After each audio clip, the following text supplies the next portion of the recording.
Hello everyone, I'm Anthony Abizade, Senior Programs Associate at Mentor Arabia.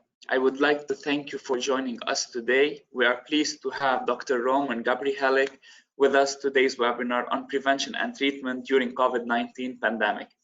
As an Associate Professor at Charles University and a former US NIDA Humphrey Fellow, Dr. Roman has considerable expertise in prevention science field, clinical research, and training experience in prevention, including crime prevention and addictions.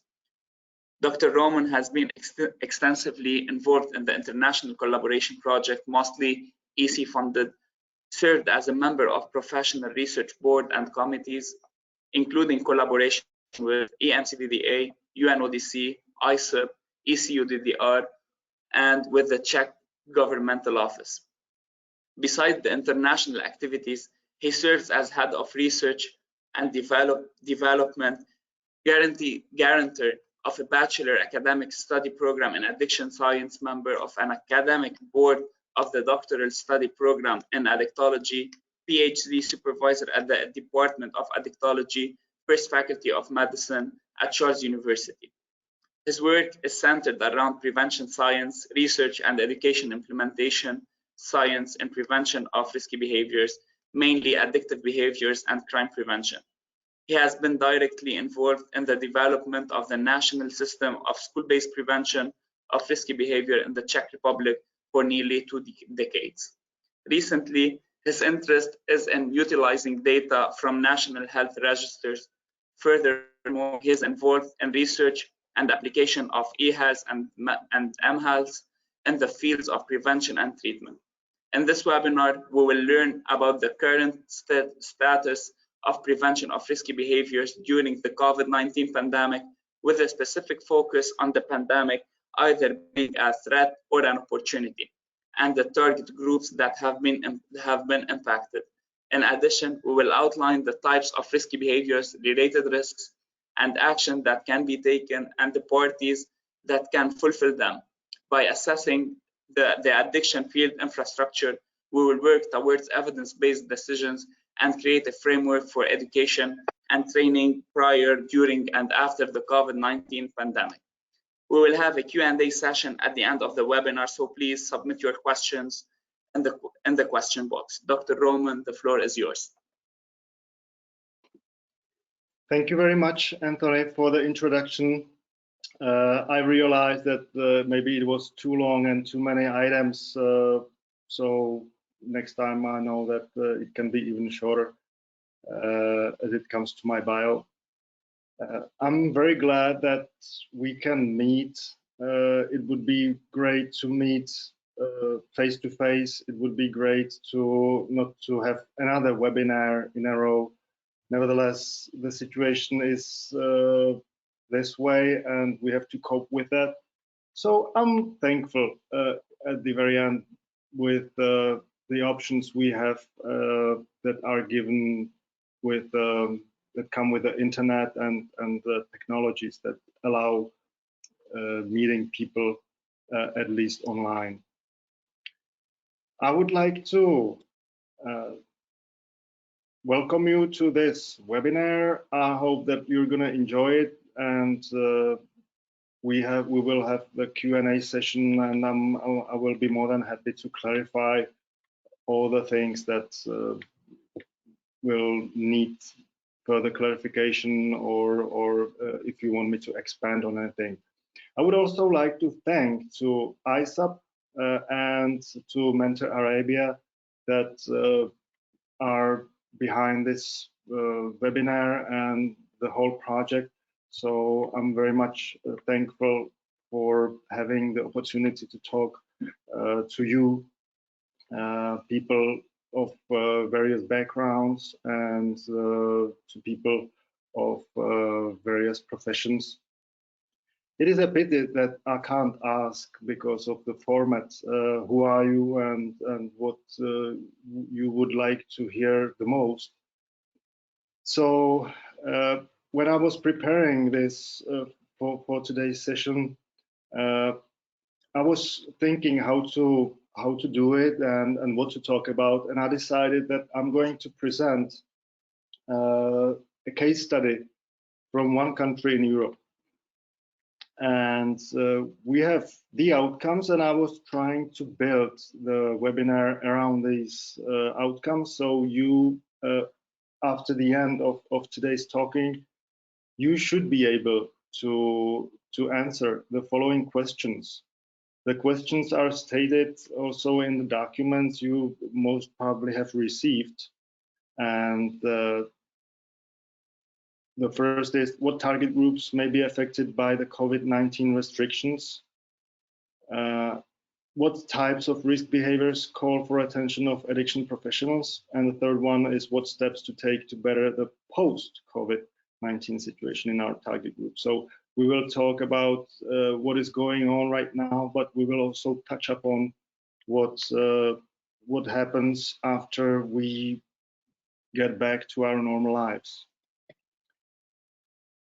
I'm sure that you have also received in the documents what we will specifically focus on. I will not read all of that because you will see the individual bullets as I will go on, and we will go bullet by bullet, and for each bullet I will present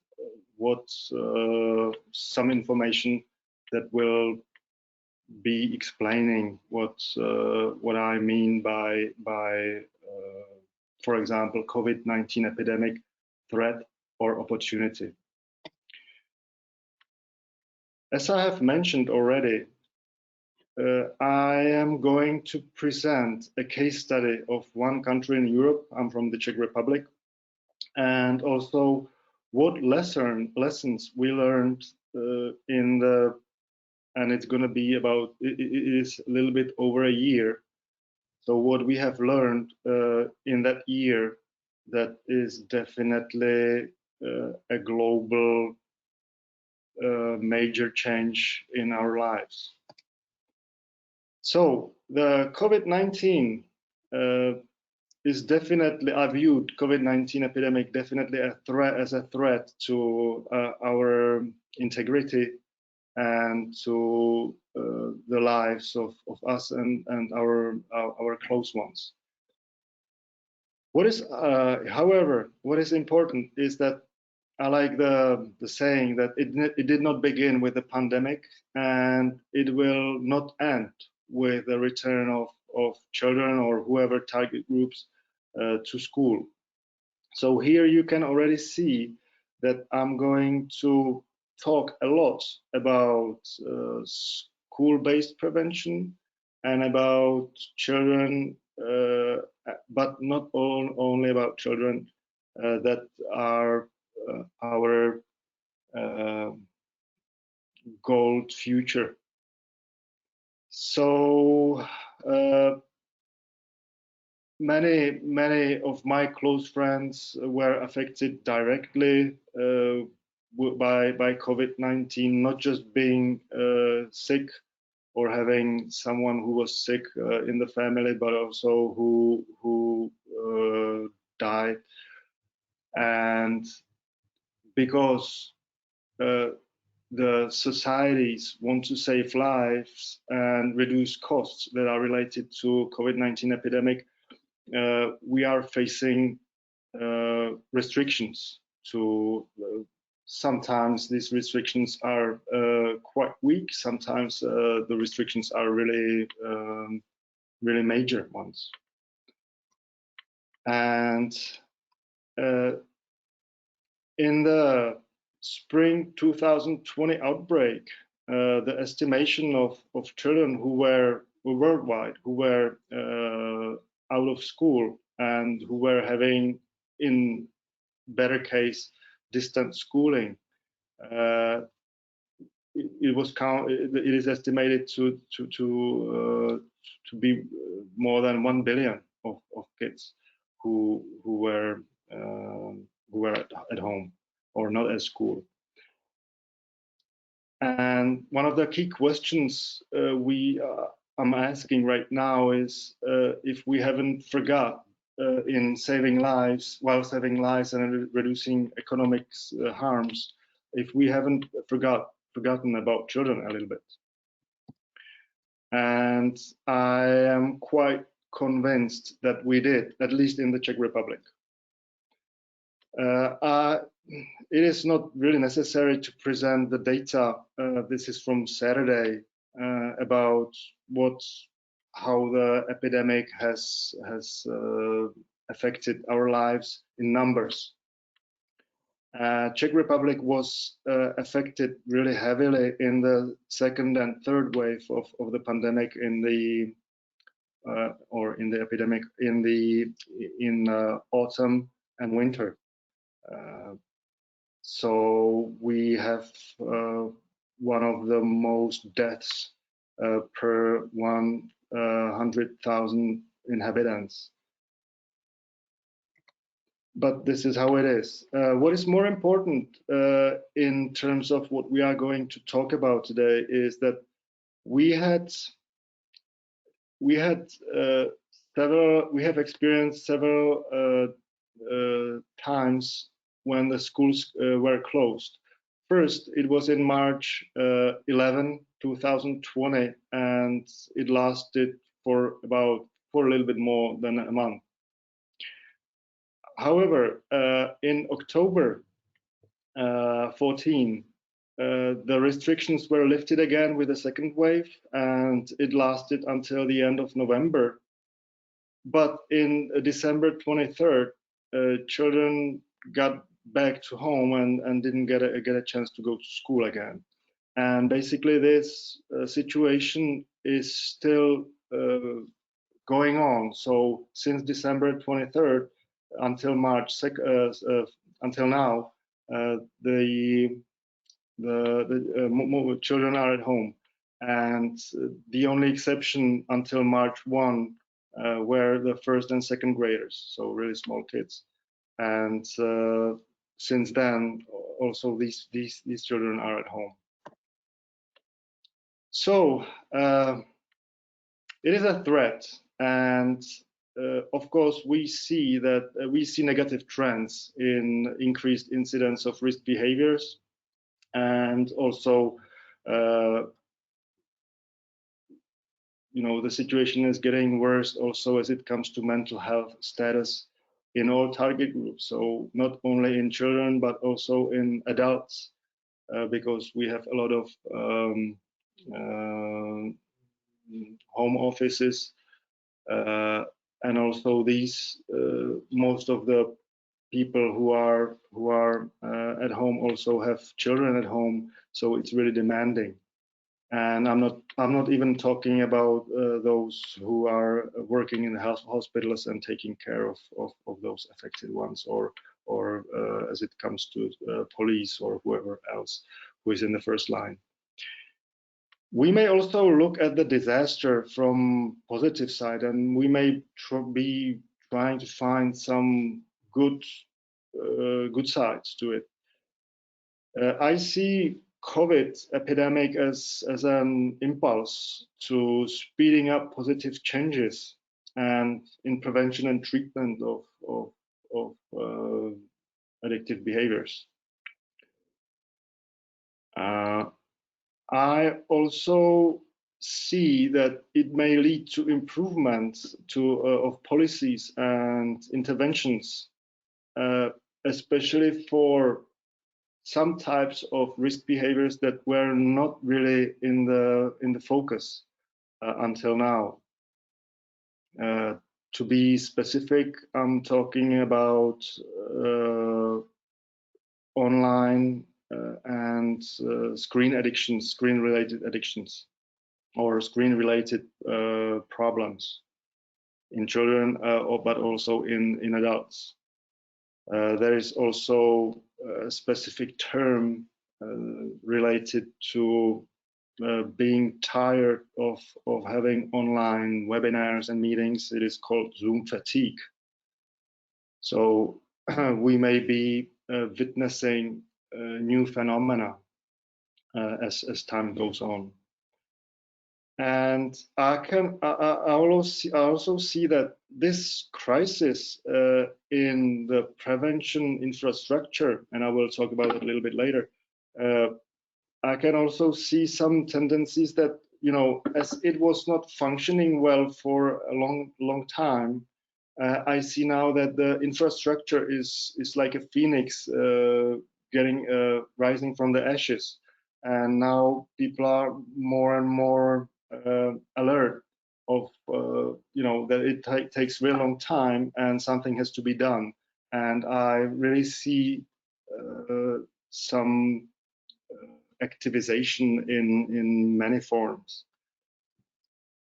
And I also see that prevention can be turned into, in industry, we talk about industry 4.0, and perhaps we may think that the healthcare may also and prevention as a part of it may be also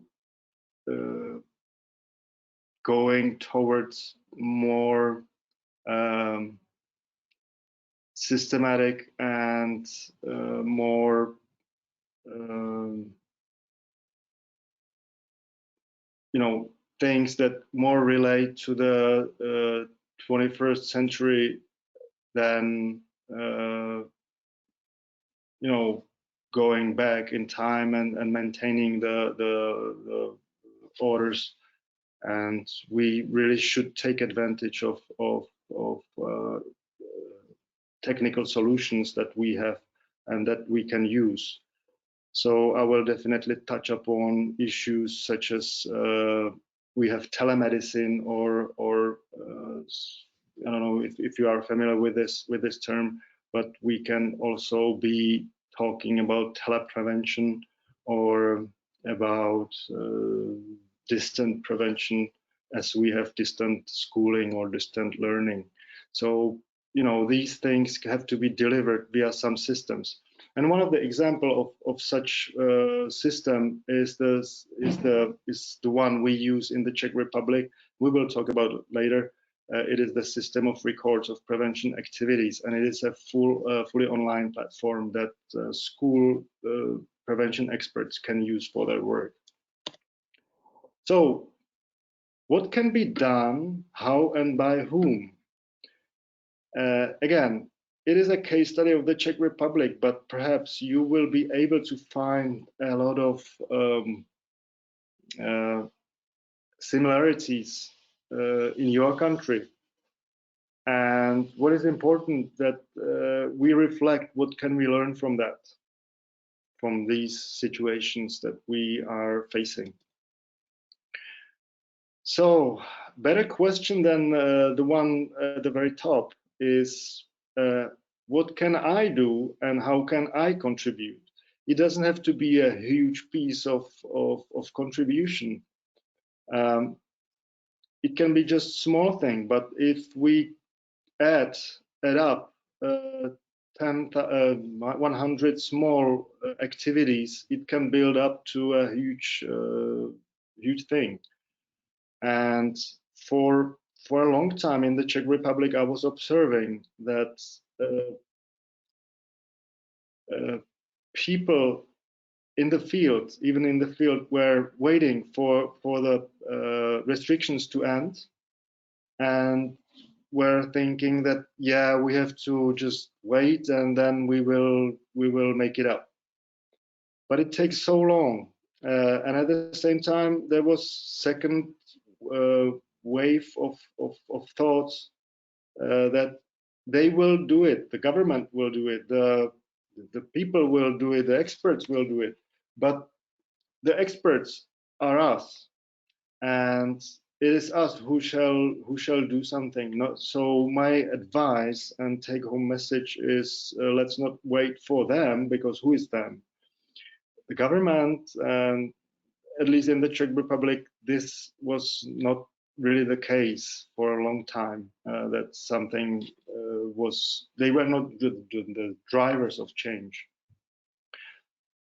So if I shall reflect my way of thinking, and this is basically what I'm going to present, is that we should be sensitized that there is a problem, and this is if we are in contact with the field and with practice, we should be sensitized and detect the problem early. As early as we detect the problem, the more early we detect the problem, the better, of course. And so it's always better to prevent than to treat, right? At the same time, if we have a problem, we definitely need to know what is the problem and what different flavors the problem has, and this to what extent and who is affected, to how much. So these questions can be answered by doing research, and it doesn't have to be research like really something terribly scientific.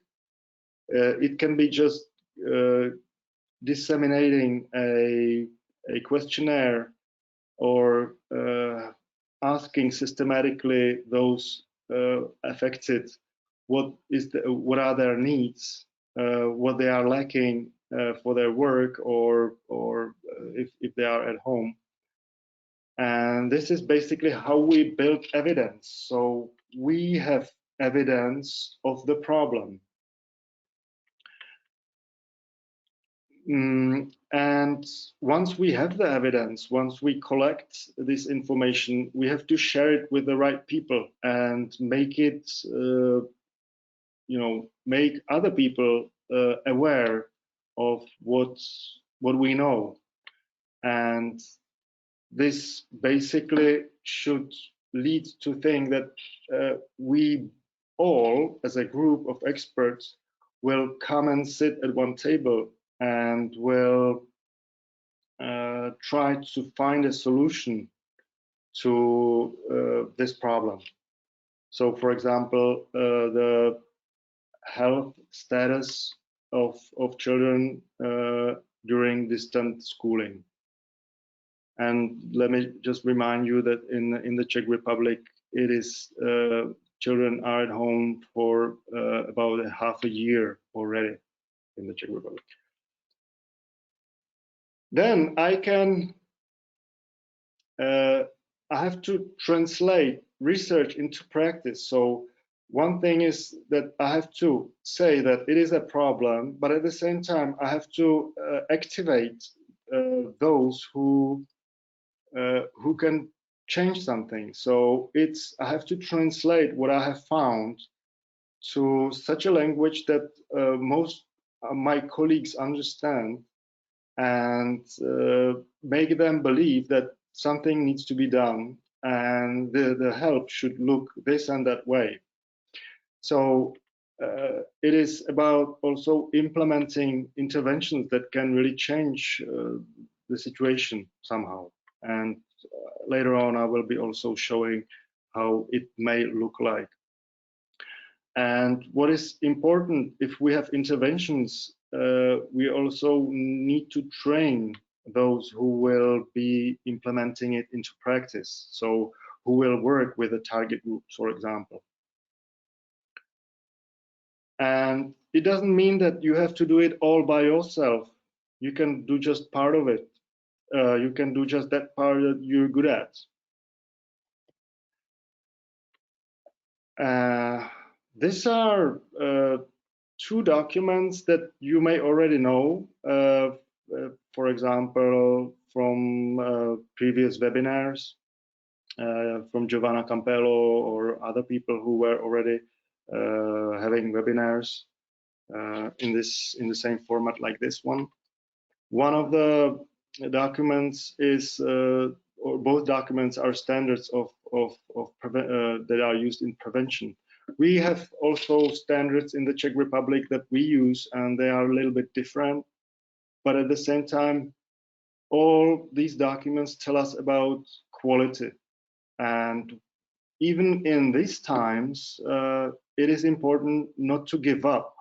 And as it comes to quality, and try to deliver, try to make available interventions and programs and activities that still maintain the quality. So it means that even situations like this pandemic doesn't mean that we should give up and not to try to meet quality standards.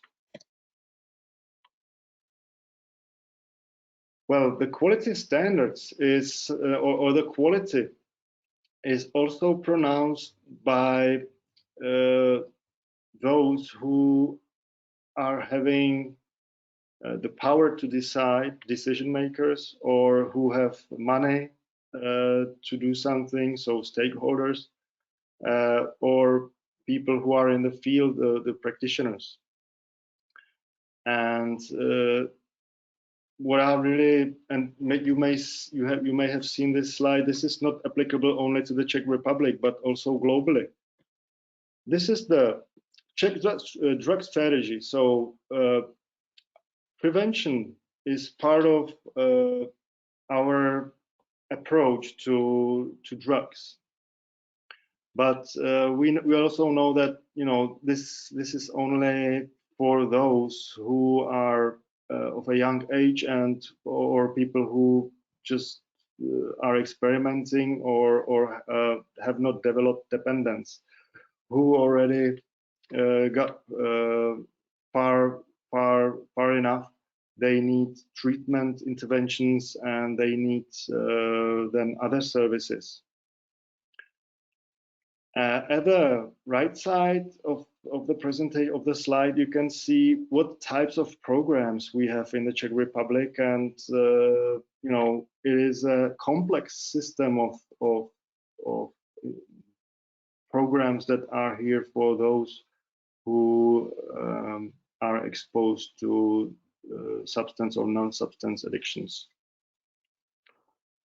Important, but this is a slide that I like even more because it tells us about not only about the right side, it means those who provide care and those who are in the first line most of the times, but also it tells us about the left side. It means about ministries, about those who are decision makers or stakeholders.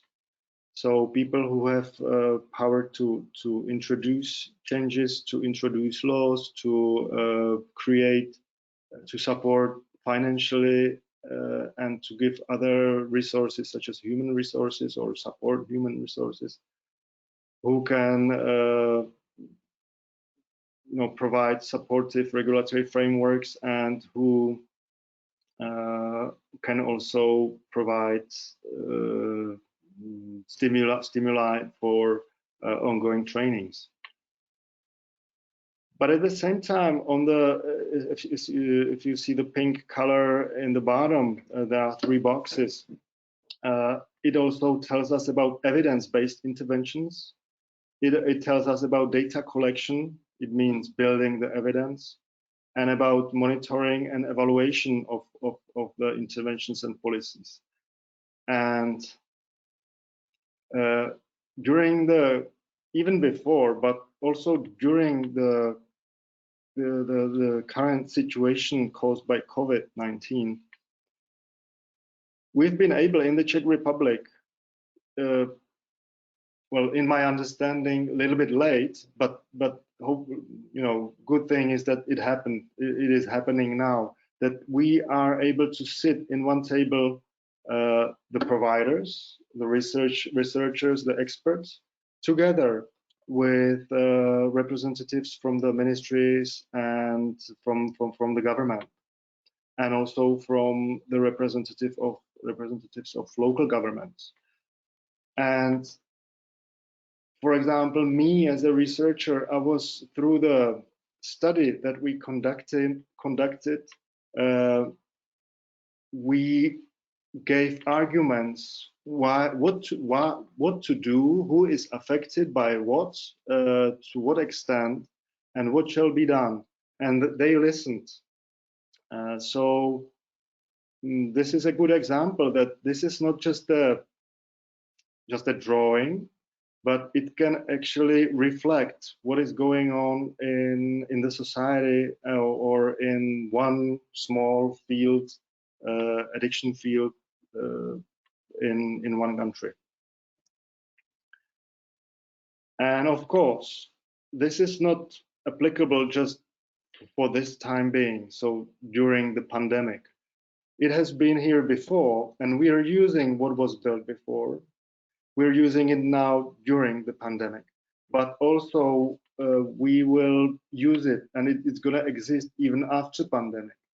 So why not to start today to think about the infrastructure and how to activate the infrastructure so it's going to be producing steps or activities that will change the current situation to positive way, not to just leave it like it is on its own.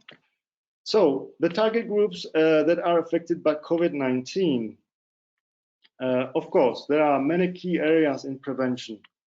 We can talk about school-based prevention, very pronounced, and I guess that if somebody should raise an example of prevention, it would be school-based prevention. But we have prevention in families, in communities, in workplace, and also prevention that is focusing on the environment, environmental prevention, or in media. So every type of prevention or every area of prevention like this ones, you can, the target groups vary, of course, but you have, I'm sure that you have seen similar or this specific diagram already. It tells us about universal, selective, and indicated prevention. And why I'm showing this slide here is that we definitely need not to forget about all the levels. So we shall not only focus on those children who are at risk, so universal prevention, let's say, but also children who are already being affected by, for example, online addictions. And also, if these people in the indicated prevention, so it means some specialists, are not fully aware of what to do with this people, with these children or adults, it doesn't matter. Where can they send these people in need? Because they are not specialized enough, and the problem requires more. They need to know what services are available. So we need to provide them with information on how to move the person to further care. So perhaps they can be diagnosed and become patients of some facilities. When we talk about school-based prevention, because this is my focus of this presentation, is that there are various target groups, but the first one we would come up is children and adolescents and maybe young adults. But we have identified other target groups that definitely need some help especially during the distance schooling, and we have identified their needs. So of course that we would come to a conclusion that it is not just children, but we also need to think about the other target groups, but we know what are their needs, and this is important. So parents are definitely those who are also affected, and partly they had to become teachers, and even though that children were online and having distant schooling, parents were assisting their children while doing their homework or making solutions to their connectivity problems. But also teachers. Teachers are those who are understood as providers, but also as a target group. They are also affected heavily by the situation, and they need, for example, psychohygienic interventions, how to maintain coherent and how to stay mentally okay. And of course, there are other school-related professions, such as counselors, because remember when I was telling you that it is not only about the current situation, but it is going to be about what's gonna happen after the children go back to school. Matter of fact, now children are somehow hidden with their problems, but once they start going to school and once they start living ordinary lives, their bad habits that they have picked up, such as looking at screen on the mobile phone for many hours a day, or not having physical exercise or overeating, they will just take these habits with them. But the daily routine in the normal situation will come into strong conflict with what they have been doing for the past year. So this is when for example, counseling professions will be facing a huge increase in the problems that they will be asked to solve. So we're talking about providers of those who will be delivering help to the target groups, and we also need to not to just help, but we also need to tell the providers how to help and where to get the best evidence-based. It means high quality materials, interventions, and activities that will be able to provide the positive change in a short time. And all these professions, the providers, this is not just the list of all, it is just examples. The providers will also need to be told what to do, because the situation and the conditions of the children will be a little bit different than they were used to from before the pandemic. And we have to talk about that with them, and they need to be aware of that, and they need to know what to use, when, and with whom. So what types of risk behaviors and what we do not know, or what we do know about them, and what we do know about the related risks. So we conducted a study, as I have already said. In November, at the very beginning of November, we conducted a study and the output was ready by the same month. Early December, let's say. So the data were really quickly collected, and the results were really at hand. So it was really fast study, fast research. We were talking to people at school. In the Czech schools, there are prevention specialists that are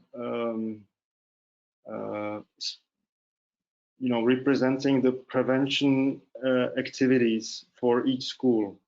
So, and this is the online, and we use the online system for collecting the data. So through the system, electronic system, we sent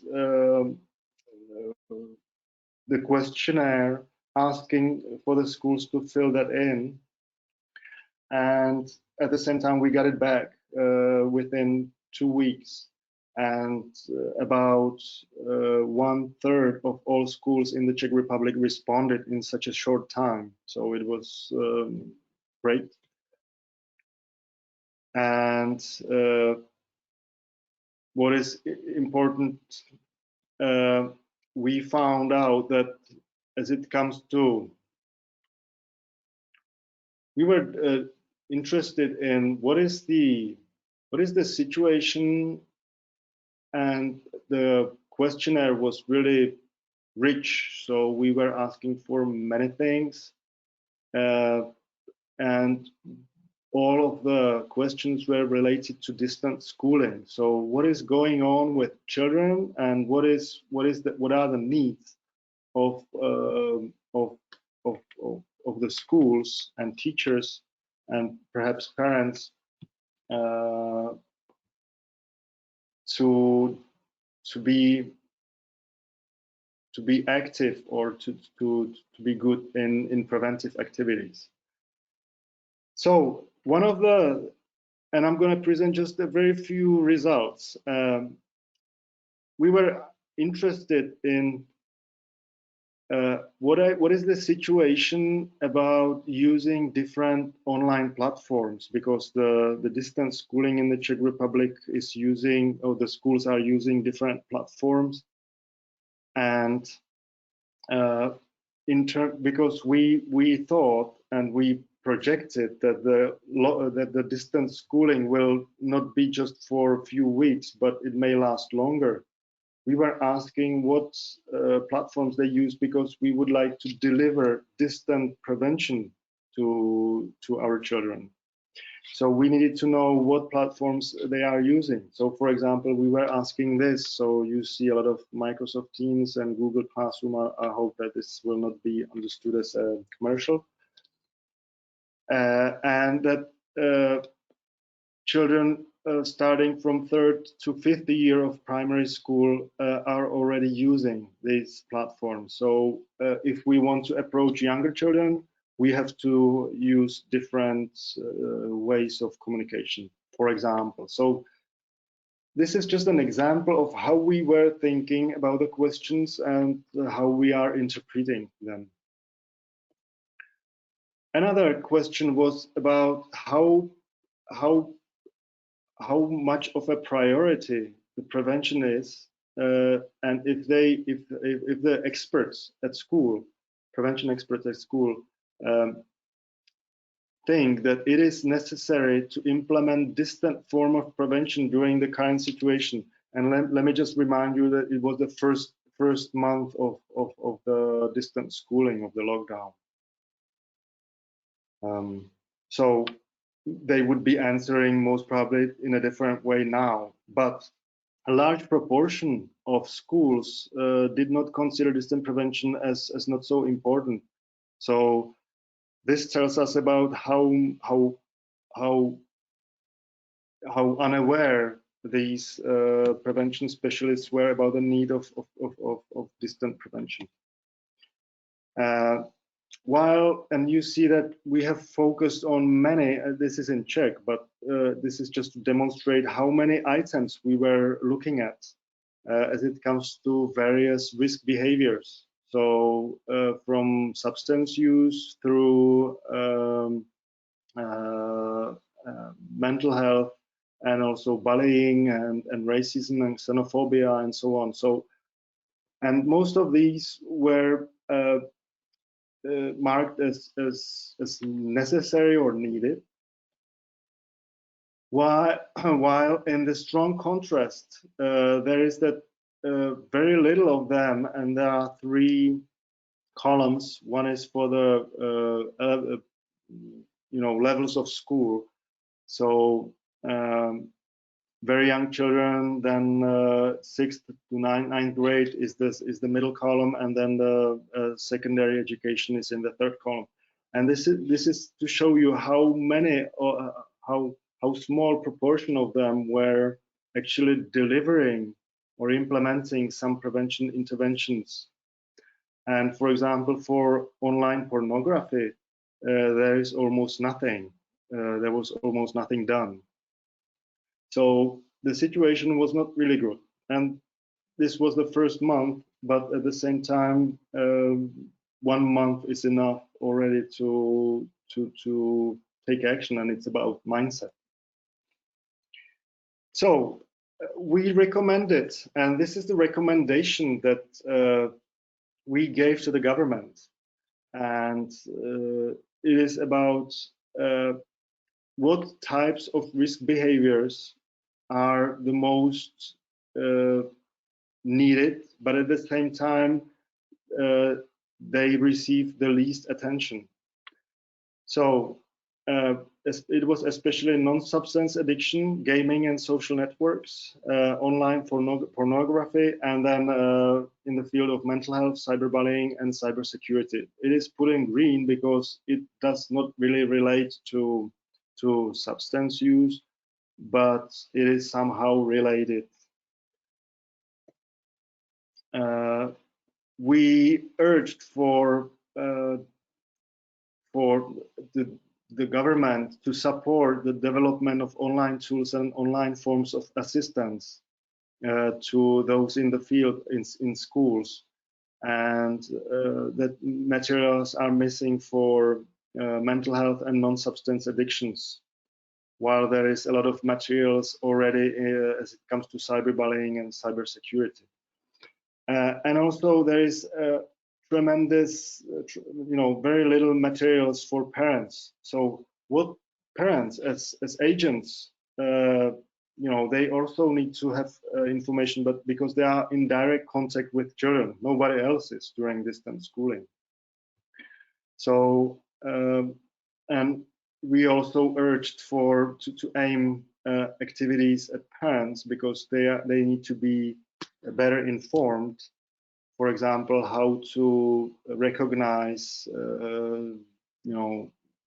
gaming addiction or gaming problem, and educators, how to work with children through online, and how to recognize the problem via online platform, for example.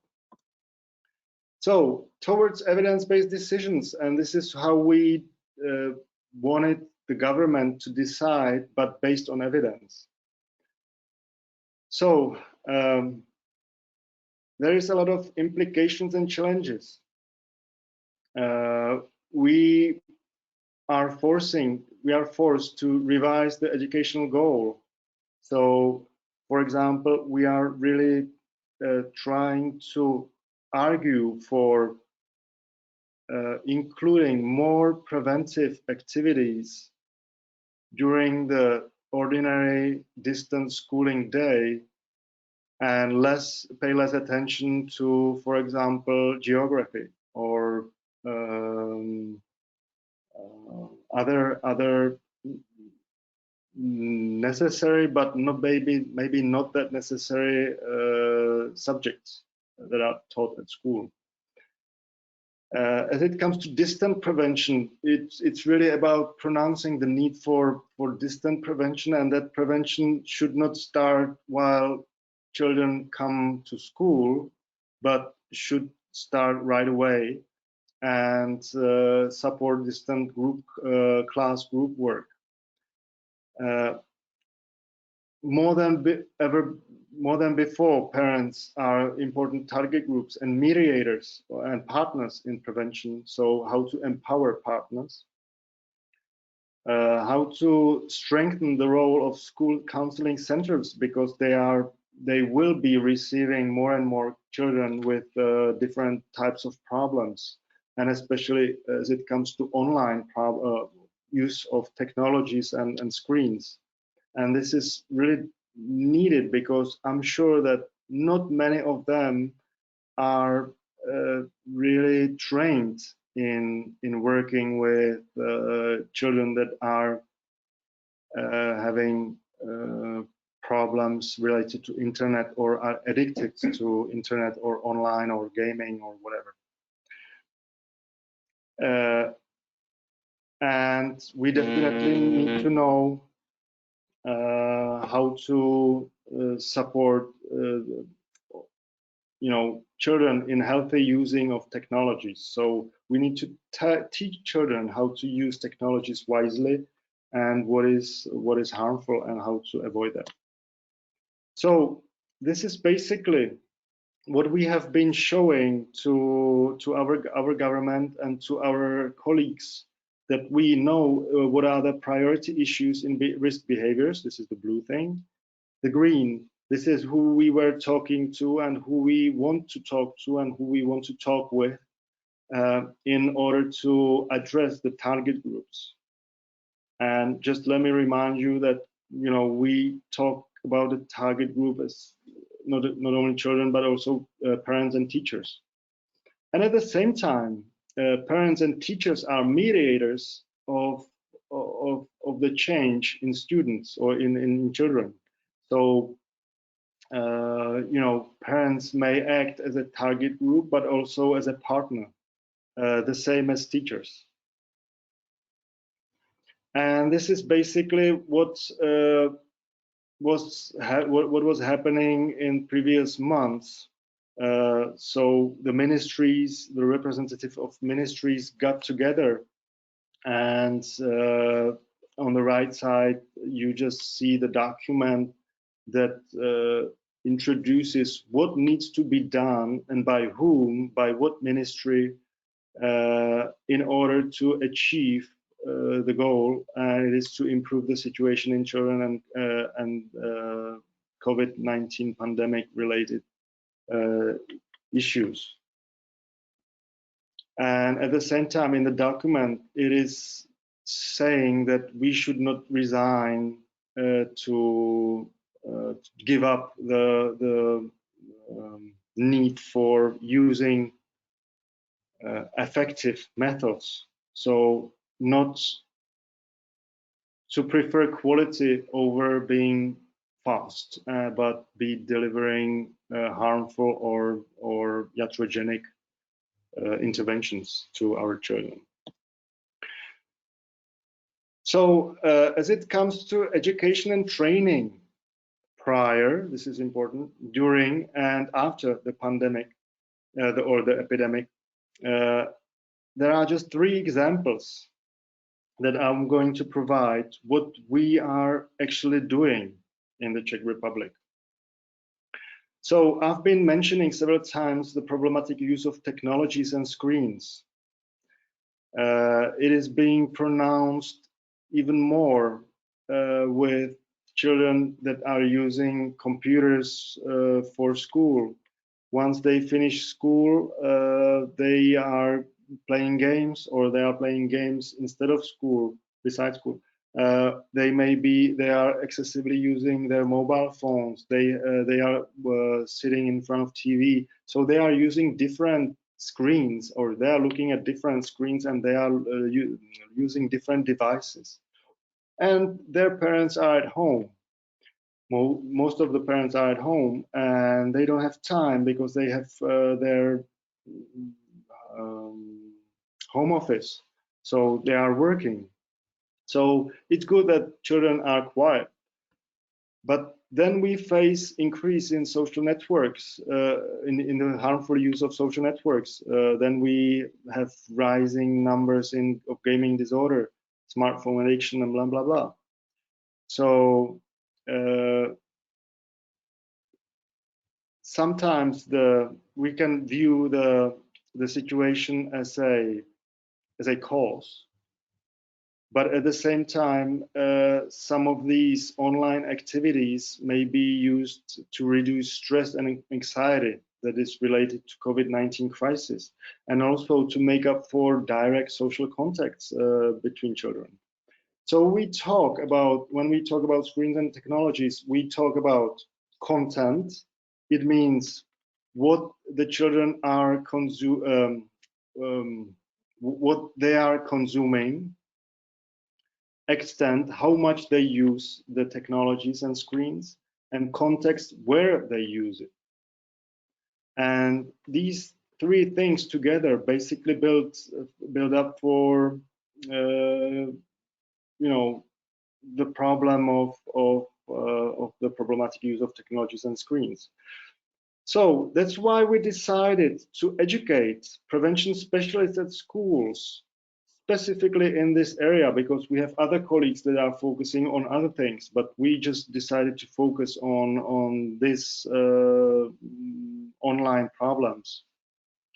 So we are educating prevention specialists in the counseling centers outside of schools, but also we are educating prevention specialists in the schools. And we want them to be able to have important instruments to recognize problematic behavior. We want them to be able to screen for these types of risk behaviors. We want them to intervene to a certain extent, but if the problem is beyond their capacities and beyond their knowledge and skills, they need to know where to refer these children and their parents. So this is basically very easy content of the education, but we are also providing materials, what to give to parents, what to give to colleagues, what to give to children, what to give, when to give it to children and to what age. So it's also age differentiated. So it is really a, take it and use it approach. So this is basically how it looks inside. We're using the Moodle platform, and this is how children are, how the teachers and or prevention specialists are being instructed, even using the YouTube video. This is my colleague who is the expert for online things, Katarina Lukavska. And these are just few leaflets that can be given to parents. For example, one is about for better sleep and for the importance of sleeping, and the second one is about healthy use of technologies for children between age 6 and 10. And there are other for older children or younger children. There is also a map of help. This is for the this is called Addictology, but it's addiction help with addictions, and it is for children and adolescents. So this is really a let's say something between indicated prevention and treatment. So there are these two types of, so it's really for the kids who already develop a problem, and you can filter out by the region, the service. It means close to you, but also it is in Czech, obviously, and also type of the service that you're seeking for. So it may even, you may even want to know about children detox. So it means if child needs, for example, it's in life-threatening situation. Dr. Another, Roman, yes. I'm sorry for interrupting. Just if you want to make your closure once you can, because we are running out of time. Thank you. Okay. And this is another example of what can be used, and you can use it if you're English speaking person, and if you type in INEP or Introduction to Evidence-Based Prevention in your web browser, in your Google, you will be able to get access to this free online training in English. And below on the bottom, you can see the address, the link. So you can enroll for free and just participate in this. It's obviously in English. So, and you will receive a certificate of completion. The warning is that it is 40 hours of training, so it is a little bit of a bigger extent. So you were promised that you will be able to explain and answer these questions. I believe that you have received this information, what issues are, at least for the Czech Republic, but it may be more general, what issues are rising and may go unrecognized, but or we just knew that these are here, but we just wanted to, we were not prepared for them very much, at least in the Czech Republic. And we also know the target groups, who should and what are their needs. And it's not only children, but it's also parents and teachers, who are also mediators as well. So, you know, it is about delivering prevention interventions, but I really see it as the way how it shall be done is through evidence-based training. First, we need to raise awareness in those people, so it means that they are open to see the problem. They are mindful of that. Then we need to improve their knowledge about it. For example, online problems, how to solve it, how to recognize it. Then we need to enhance their skills, how to help. And definitely they need materials to work with. So what to give to parents, what to give to their teacher colleagues, what to give to children. So materials is really a key on how to intervene fast and efficiently. So thank you for your attention, and hope that you enjoyed it, and I'm open to talk and answer your questions. Thank you, Dr. Roman, for this amazing session. We received a lot of questions, but due to the timing, we will take a couple of questions. First one regarding the evidence-based programs that are, and mainly the school-based one, like Unplugged, for example, that you talked about the evidence-based in the school setting. Programs like Unplugged or other evidence-based programs, how can we run these programs during the pandemic when we are not able to do physical face-to-face activities? Do you suggest to implement the program with some adjustments, or to create inspired programs from these programs? Thank you. I know that Pierre van der Kreeft was presenting also the Unplugged, and I know about the history of Unplugged in your country, that it's being used and promoted. Well, the situation in the Czech Republic, I don't know the situation in your country, was that there was very little done in prevention. So teachers were not even thinking about using prevention or doing prevention at all, because they thought that, you know, this is something that is some extra, and there is no place for that, because, you know, there were connectivity problems. Some of the children were didn't have their computers, or they had no web cameras. So they were solving a lot of issues, and they got behind with their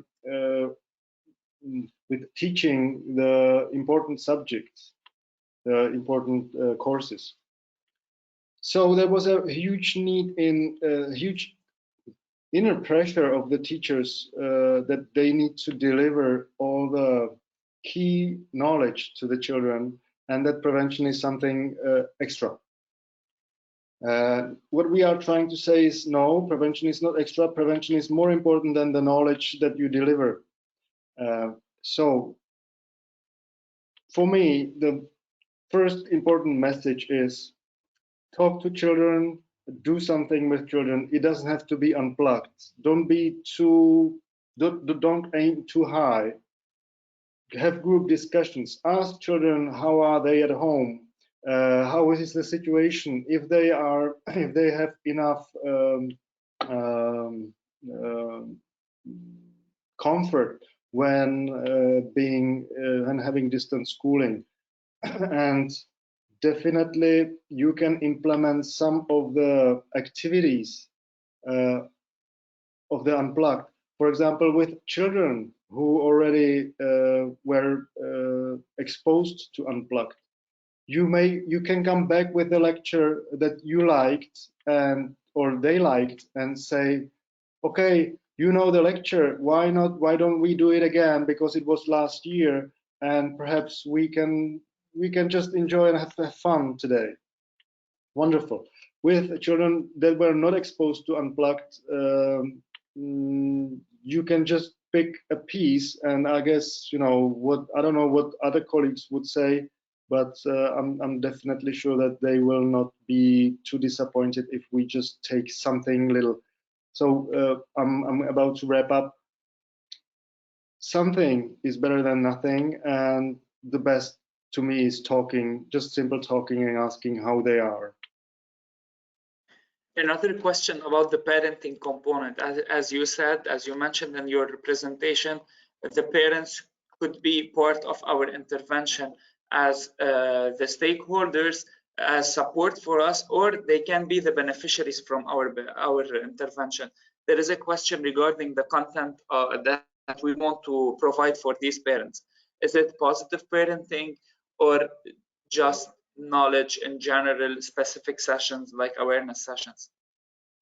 Well, okay, I will use the example of online problematic use of devices or online problems. The thing is that we as an adults, we did not grow with screens, and we don't know how important it is for kids, and we don't know how to intervene. And honestly, a lot of us adults have problems with screens as well. So we just have phones in our hand all the time, and then we will be holding the phone and saying, children, well, hey, don't do it, go out. So we're not being authentic. It is about saying, okay, this is healthy use of devices and internet, and this is problematic use, and this is where we would draw the line. So one practical thing that we would like to deliver to parents, for example, as it comes to this, and it's about providing information, simple information, is, okay, hey parent, why don't you say to your children, don't use device 1 hour before you go to bed, because of the blue light that it shines and it affects sleep, and the child then has problems, sleeping problems, and problems to concentrate. So don't make them use device before they go to sleep. Or have screen-free zones. It means and screen-free time. Okay, no screens, no TV, no nothing in your living room. You can play games somewhere else or while having dinner. So these little tips that can help, and this is how we want to talk to parents and how to inform them via leaflet, for example. It would be wonderful this would build for another webinar, just this. Yeah. Okay, another question regarding the study that you made. Are you aware about any other studies that were done in other countries other than Czech Republic or Europe or in other countries in the world? Yes, there were a few studies done in the first wave. It means in spring 2020. These are out. Some of them were for the more of them is done as it comes to mental health in general. There is not many of them, or there were not many of them published. Even on addictions, and I know of none that was focusing on this wave. But this is because the publishing usually takes time, and the journals are not that fast. So I'm sure that many of them are being done, but we don't have the results yet.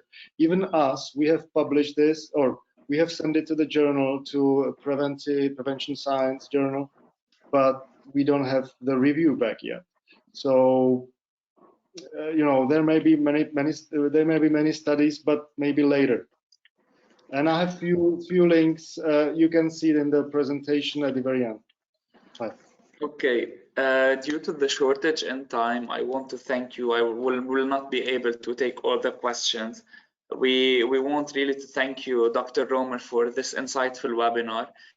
It was really great, very rich in terms of information and the recent studies that we hope that we can have similar studies and similar results in our countries. And for our professionals in the drug use prevention field in Lebanon, please apply for a free membership on ISSUP's website to stay updated with the latest information, and follow us on Twitter, LinkedIn, and Facebook to learn about our future activities. Regarding the presentation that many of you asked about it in the question section, we want to tell you that the presentation, the webinar, will be available on our website on ISSUP Lebanon. Thank you all and have a great afternoon. Thank you, Dr. Roman. Thank you for that I had a chance with you. Bye. Bye. Thank you.